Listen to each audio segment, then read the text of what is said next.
Doubles Pickleball Strategy 101, How to Play Smart Pickleball, 10 Basic Tips.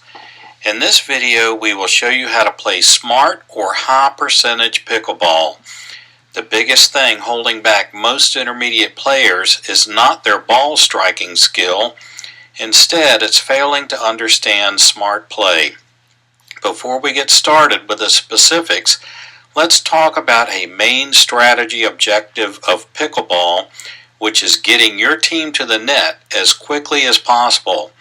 In this way, doubles pickleball is like doubles tennis. The team at the net has a huge advantage over players who are back in the court.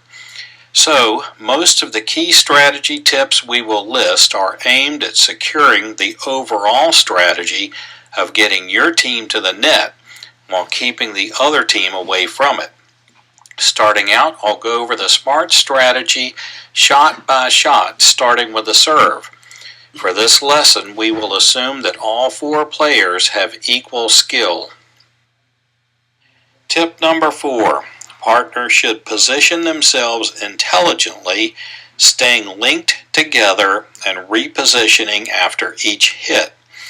A common fault among beginning players is that they play a "this is my side and that is your side" type of coverage strategy.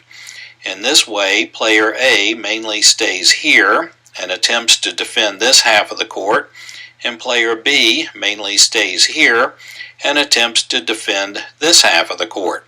The problem with this is that there is a hole in the center, and the hole gets bigger whenever player A or B moves toward a sideline. With this type of coverage strategy, it's easy for your opponent to score. As soon as somebody moves toward a sideline, the ball will be placed right down the middle. Now let's talk about how good players cover the court.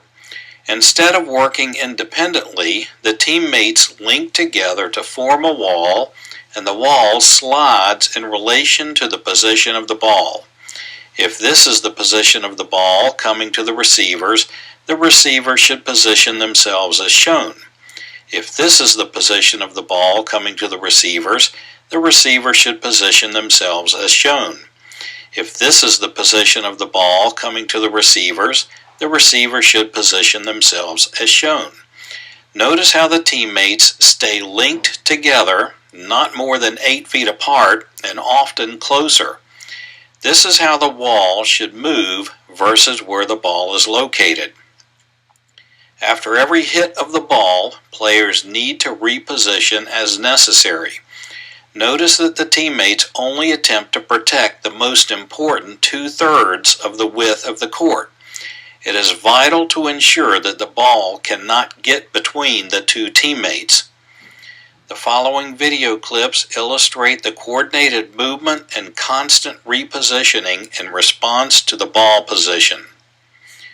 Your opponents will always be looking for the opportunity to hit the ball between you and your partner. That's why you must stay linked together and move in a coordinated fashion. Good teammates also communicate really well. Yell "mine" or "yours" unless the shot is obvious. Yell "no" to your partner if you see a shot is going to be out of bounds.